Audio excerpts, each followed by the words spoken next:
احمد رضا ہمارا سبھی کو پسند ہے، جس کو نہیں پسند وہ تو دیوبند ہے جی، سب ان سے جلنے والوں کے گل ہو گئے چراغ، احمد رضا کی شمع فروزہ ہے آج بھی۔ میں تو کہتا ہوں کہ بریلی شریف جاؤ تو سرمے، ٹوپی، عمامہ اور پگڑیاں لے کر نہ آؤ، وہاں سے آؤ تو احمد رضا کا عشق اور دیا ہوا عقیدہ لے کر کے۔ آج پورے ملک میں جو ہماری پوزیشن ہے، جو ہماری حالت ہے، اس وقت اجتماعی طور پر مسلمانوں کو ہر جگہ ایجوکیشن پوائنٹ پہ مضبوطی سے کام کرنے کی ضرورت ہے۔ ادارہ صرف ادارہ نہ رہے، یہی ادارہ ہمارے لیے پارٹ ٹائم اسکول بھی بنے، تاکہ ہمارے بچے دوسروں کے اسکولوں میں جا کر بے راہی کے شکار نہیں ہوں، ہماری بیٹیاں دوسروں کے کلاس اور درسگاہوں میں پڑھ کر کے مرتد نہیں ہوں، ہماری بیٹیاں غیروں کی فکر کو اپنی زندگی میں نہیں اتاریں۔ اس کا واحد ذریعہ ہے آپ ایجوکیشن پوائنٹ کو مضبوط کریں۔ اس ملک میں ایک عجیب ہوا چلی ہے، جو جب چاہا جس کے خلاف چاہا بول دیتا ہے، جیسی چاہتا ہے تحریک چلاتا ہے۔ اب تو اس ملک میں سنویدھان کا کوئی نام و نشان نہیں رہ گیا۔ ایسے سنویدھان بدلتا ہے جیسے بھارت کا نیتا اپنے جوتے کو بدلتا ہے، ویسے اس ملک میں سنویدھان بدلتا ہے۔ جب ایک بار اس ملک میں بتا دیا گیا 1991 میں کہ بھارت کی آزادی سے پہلے جس کا جو دھارمک استھل تھا وہ اس کی صورت وہی رہے گی، تو پھر بدلنے کی آوشکتا کیوں پڑ رہی ہے؟ جس کی جو طبیعت کرتی ہے اس ملک میں بولتا ہے۔ ڈاکٹر اقبال نے بہت پہلے کہا تھا، نہ سنبھلو گے تو مٹ جاؤ گے اے ہندی مسلمانوں، تمہاری داستان تک بھی نہ ہوگی داستانوں میں۔ آج ان سے لڑنے کے لیے جلسے کافی نہیں ہے، جلوس کافی نہیں ہے۔ آپ نے دہلی میں پروٹیسٹ کر کے دیکھا ہے، آپ نے سینے پہ گولیاں کھا کر بھی دیکھی، آپ نے جیل جا کر بھی دیکھا ہے۔ ضرورت ہے کہ جہاں پر وہ کھڑے ہیں ہمارے بچے بھی وہاں پہ جا کر کھڑے ہو جائیں۔ وہاں کھڑے ہونے کے لیے تلوار کی ضرورت نہیں ہے، بم بارود کی ضرورت نہیں ہے، بندوق کی ضرورت نہیں ہے، آپ کے اندر تعلیم کی اچھی کوالٹی کی ضرورت ہے۔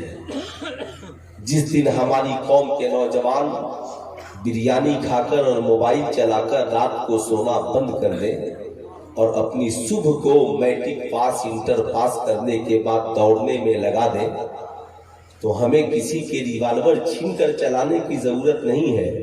اتنا دوڑو کہ یہ حکومت خود تمہارے ہاتھ میں AK-47 دیتی ہوئی نظر آئے۔ لیکن ہم دوڑتے کہاں؟ ہم دوڑتے کہاں؟ آپ ایمانداری سے بتائیں، میں آپ سے پوچھنا چاہتا ہوں، یہ کیا ہے؟ ارے زور سے بولیے۔ موبائل یہ اچھی چیز ہے یا بری چیز ہے؟ دونوں جواب ہو سکتا ہے۔ آپ اسے اچھی بھی چیز کہہ سکتے ہیں، بری بھی چیز کہہ سکتے ہیں۔ غور سے سنیے گا، میں کسی جانے والے کو کہوں گا بھی نہیں کہ آپ چلے آئیے، اور محمد علی فیضی صاحب جب تک ہے تو کسی کو کہنے کی بھی ضرورت نہیں ہے کہ چلے جائیں۔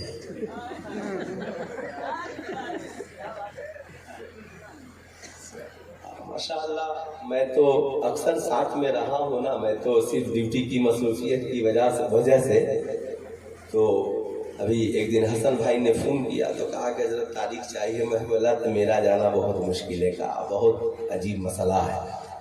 میں عرض کر رہا تھا یہ موبائل ہے، ایک نوجوان نے موبائل اس لیے خرید لیا کہ میں بدیش جاؤں گا، کماؤں گا، پھر ماں سے بات کرنے کے لیے موبائل چاہیے، بیوی بال بچوں کی خبر و خیریت کے لیے موبائل چاہیے، قرآن شریف کہاں کہاں لے کر گھوموں گا، چلو اسی موبائل میں کنزُل ایمان ڈاؤن لوڈ کر لوں گا، چلو گانے بہت لوگ سنتے ہیں، میں اسی موبائل میں سرکار کی نعتیں سنوں گا، اسی موبائل میں کچھ مسائل کی کتابیں پڑھ لوں گا، علماء اہل سنت کی تقاریریں سن لوں گا، مفتیان دین متین کی کچھ مسائل جان لوں گا۔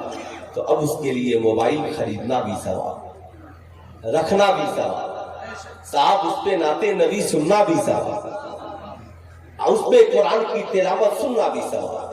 مگر ایک نوجوان کا ذہن آوارہ ہو گیا اور اس نے موبائل کو اس نیت سے خرید لیا کہ موبائل خریدوں گا اور اپنی گرل فرینڈ سے بات کروں گا، اس پہ غلط لوگوں سے چیٹنگ کروں گا، دوسروں کو ڈراؤں گا، دھمکاؤں گا، موبائل پہ غلط موویز اور فلمیں دیکھوں گا۔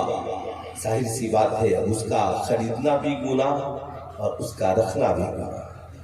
اس لیے یہی وجہ ہے امام بخاری نے بخاری شریف میں جتنی حدیثیں نقل کی تو سب سے پہلی حدیث پاک نیت کے تعلق سے نقل کی، انما الاعمال بالنیات کل امرئ ما نوی، اعمال کے دار و مدار نیت پر ہے، اس لیے اپنی نیت کو پاکیزہ بنائیں، اپنے ارادے کو پاکیزہ بنائیں۔ آپ اپنی زندگی میں جو بھی کام کریں انشاءاللہ اگر نیت میں پاکیزگی ہے تو انشاءاللہ انجام میں پاکیزگی آ ہی جائے گی۔ تو انشاءاللہ کتنے لوگ آج سے اپنی نیت کو پاکیزہ بنائیں گے؟ ذرا ہاتھ اٹھا کر بتائیں تو کتنے لوگوں کی نیت میں پاکیزگی آئے گی انشاءاللہ؟ ٹھیک یہی پاکیزگی ہر جلسہ، علامہ رئیس القلم کہتے ہیں کہ جلسے کا وجود ہو اور اس سے کوئی تحریک جنم نہیں لے، پھر اس جلسے کا کیا مقصد ہے؟ رئیس القلم سے کسی نے پوچھا تھا حضور اتحاد قائم ہو سکتا ہے؟ تو جیل سے خط کا جواب انہوں نے لکھا تھا، میں نے بڑی کوشش کی، اس اتحاد سے کیا فائدہ جہاں سارے لوگ جمع ہو جائیں مگر سب کی نمازیں الگ الگ ہوں، سب کا قبلہ الگ الگ ہو۔ ظاہر سی بات ہے یہ اس مرد کلندر کی تحریر ہے جس نے پورے عالم اسلام میں اہل سنت والجماعت کا کام کیا ہے۔ آج جس کی طبیعت جو چاہتا ہے بولتا ہے، اس کی وجہ یہ ہے ہماری تعلیمی کمزوری، ہمارے پاس ایسے وکیلوں کی ٹولی نہیں ہے جو ہمارے مقدمات کو صحیح سے بھارت کی کچہریوں میں لڑ سکے۔ بھارت کا ایک غیر مسلم وکیل مسلمانوں کے ناک میں دم کر کے رکھ چکا ہے، کبھی اس کے خلاف مقدمہ، کبھی اس کے خلاف مقدمہ، کبھی اس کے خلاف مقدمہ۔ ہمارے یہاں ہزاروں وکیل ہیں مگر یہ کہتے ہیں صاحب ہمیں مذہب کے لیے کوئی فرصت نہیں ہے۔ آج وہ بابا جسے چلنے کا شعور نہیں ہے، جسے بیٹھنے کا شعور نہیں ہے، معاذ اللہ وہ کمنٹ کرتا ہے، لکھتا ہے، بولتا ہے، بول رہا ہے کہ دوسرے مذہب کے پاس معاذ اللہ ایک ہی کال لگانے کا ذریعہ ہے، ایک ہی ان کے پاس معاذ اللہ خدا ہے، اور اگر وہ ناراض ہو جائے تو پھر باقی کا ان کا تو کال کسی کے پاس لگے گا نہیں۔ معاذ اللہ ہمارے پاس تو اتنی صورتیں ہیں کہ ان کو کال نہیں تو ان کو لگ جائے گا، ان کو کال نہیں تو ان کو لگ جائے گا، ان کو کال نہیں تو ان کو لگ جائے گا۔ لوگ ولیوں تک پہنچے تھے، نبیوں تک پہنچے تھے، معاذ اللہ خدا کی شان میں گستاخیاں ہو رہی ہے مگر کون بولے گا؟ ان کے خلاف کون لڑے گا؟ ایسا لگتا ہے بھارت ڈیموکریسی ملک نہیں، ایسا لگتا ہے کہ بھارت جمہوری ملک نہیں ہے جس نے جو چاہا بول دیا۔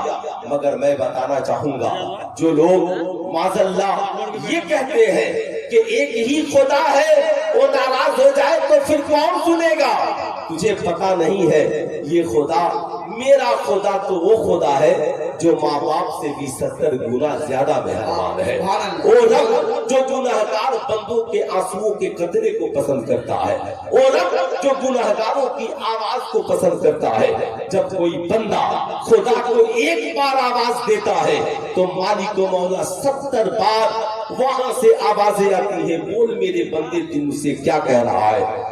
آج ان کی زبانیں اتنی بڑھ گئی، انہیں شعور نہیں ہے، انہیں عقل نہیں ہے۔ کاش انہوں نے اس بڑھیا سے بھی عقل لے لیا ہوتا جس بڑھیا نے دہریہ کے مناظرے میں کہا تھا اے دہریہ تو کہتا ہے خدا ایک ہے تو دلیل دو، میں اپنے چرخے سے بتا سکتی ہوں کہ خدا ایک ہے۔